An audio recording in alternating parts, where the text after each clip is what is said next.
तो काफ़ी बच्चों की क्वेरीज थी कि सर क्लास 11th के लिए स्ट्रीम परसेंटेज क्राइटेरिया पर एक सेपरेट वीडियो बना दो कि अगर हमें अलग अलग स्ट्रीम लेकर पढ़ना है तो कितने % होने चाहिए। तो आज की इस वीडियो में इसी टॉपिक का डिस्कस करेंगे। पूरी बात को ध्यान से समझना कि अगर आपको क्लास 11th में साइंस विद मैथ स्ट्रीम लेकर पढ़ना है या फिर साइंस विदाउट मैथ या फिर कॉमर्स विद मैथ या फिर कॉमर्स विदाउट मैथ या फिर आर्ट स्ट्रीम लेकर पढ़ना है तो कितने % होने चाहिए अलग अलग सब्जेक्ट में और टोटल % कितना होना चाहिए।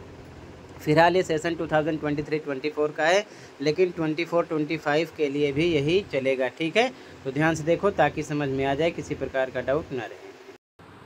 तो पूरी बात को ध्यान से समझना है कि किस स्ट्रीम में कितने % की ज़रूरत पड़ेगी, कौन से सब्जेक्ट में कितना % होना चाहिए, ताकि इस टॉपिक से रिलेटेड किसी प्रकार का डाउट ना रहे।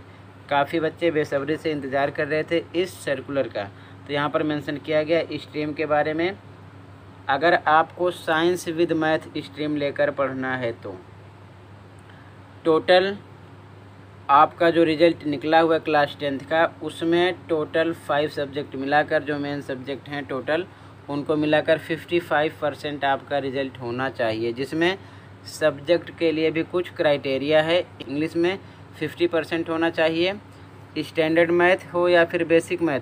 सबसे अच्छी बात यही है कि इस बार बेसिक हो या स्टैंडर्ड, कोई भी स्टूडेंट हो, अगर उसके 50% है मैथ में तो वो साइंस विद मैथ्स लेकर पढ़ सकता है। सबसे अच्छी बात यही है, ऐसा पहले नहीं था। ठीक है, तो यहाँ पर स्टैंडर्ड मैथ हो या फिर बेसिक मैथ हो, अगर आपके मैथ में 50% हैं तो आप साइंस विद मैथ्स पढ़ सकते हो, और उसके साथ में साइंस में भी 50% होना चाहिए। तो कहने का मतलब साइंस विद मैथ के लिए 55% आपका रिजल्ट होना चाहिए, उसमें इंग्लिश में 50%, स्टैंडर्ड हो या फिर बेसिक मैथ हो 50%, साइंस में 50% होना चाहिए। इसके बाद में अगर आप साइंस विदाउट मैथ्स लेकर, ये स्ट्रीम है आपकी साइंस विदाउट मैथ्स, तो टोटल रिजल्ट में आपका 55% होना चाहिए, जिसमें इंग्लिश में 50%, स्टैंडर्ड मैथ हो या फिर बेसिक मैथ हो 40% होना चाहिए। ठीक है, साइंस में 50% होना चाहिए। ये जो क्राइटेरिया है साइंस विदाउट मैथ्स के लिए है। ठीक है, इसके बाद में अगर आपको कॉमर्स विद मैथ स्ट्रीम से पढ़ना है तो टोटल आपका रिजल्ट 50% का होना चाहिए। ठीक है, इंग्लिश में 45% होना चाहिए, स्टैंडर्ड मैथ हो या फिर बेसिक मैथ हो, ठीक है, 50% उसमें होना चाहिए, सोशल साइंस में 45% होना चाहिए कॉमर्स विद मैथ के लिए, इस स्ट्रीम के लिए। अगर आपको कॉमर्स विदाउट मैथ स्ट्रीम लेकर पढ़ना है तो टोटल रिजल्ट में 50% होना चाहिए, जिसमें इंग्लिश हो या फिर हिंदी हो, दोनों में से कोई एक 45% होना चाहिए। सोशल साइंस में 45% होना चाहिए। ये कंडीशन किसके लिए है? कॉमर्स विदाउट मैथ्स के लिए। ठीक है, इसके बाद में और यहाँ पर बताया जा रहा है ह्यूमैनिटीज़ स्ट्रीम में अगर कोई student economics as a subject के रूप में लेकर पढ़ना चाहता है तो टोटल ओवरऑल क्लास 10th का % 45 होना चाहिए, पांचों सब्जेक्ट को मिलाकर 45% होना चाहिए।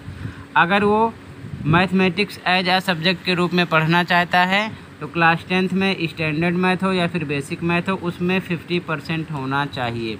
और यहाँ पर यह भी बताया जा रहा है कि कोई भी स्कूल, अगर कोई भी स्टूडेंट क्लास 10th के रिजल्ट में पास डिक्लेयर हुआ है, ह्यूमैनिटी लेकर पढ़ना चाहता है, तो उसको मना नहीं किया जाएगा, उसको ये सब्जेक्ट प्रोवाइड किए जाएंगे। ठीक है, आगे देखो ध्यान से, सबसे इम्पोर्टेंट चीज़, कुछ स्टूडेंट को कुछ छूट मिलेगी। यहाँ पर मेंशन किया गया है 5% की छूट है उनके लिए, अगर वो SC ST माइनॉरिटीज़, OBC या फिर कश्मीरी माइग्रेंट्स या फिर कोई ऐसा स्टूडेंट जो नेशनल गेम्स में फर्स्ट, सेकंड, थर्ड पोजीशन लिया हो, ठीक है ना, पाया हो, तो 5% का उसे डिस्काउंट मिलेगा अगर इन सभी कैटेगरी में वो आ रहा है तो।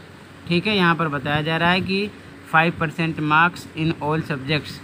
ठीक है, उनको 5% की छूट मिलेगी सभी सब्जेक्ट में। एग्जाम्पल के तौर पर मान लो इस कैटेगरी में से कोई भी स्टूडेंट साइंस विद मैथ्स लेकर पढ़ना चाहता है तो टोटल तो 5% होने चाहिए, लेकिन इंग्लिश में मान लो उसका 45 है या फिर स्टैंडर्ड मैथ है 45 है, तो प्लस 5% का डिस्काउंट मिलेगा, 50 मान लिया जाएगा। यही चीज़ समझाने वाली बात है, ठीक है।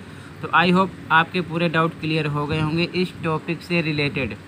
तो आज की वीडियो में इतना ही था। अगर इस टॉपिक से रिलेटेड किसी प्रकार का डाउट है, आपके दिमाग में कुछ क्वेश्चन चल रहा है, तो कमेंट कर दीजिए, उसका सॉल्यूशन मिल जाएगा आपको। मिलते हैं अगले वीडियो में। अगर वीडियो अच्छी लगी तो लाइक कर सकते हो, चैनल पर नए सब्सक्राइब कर सकते हो। Thank you for watching this video and take care.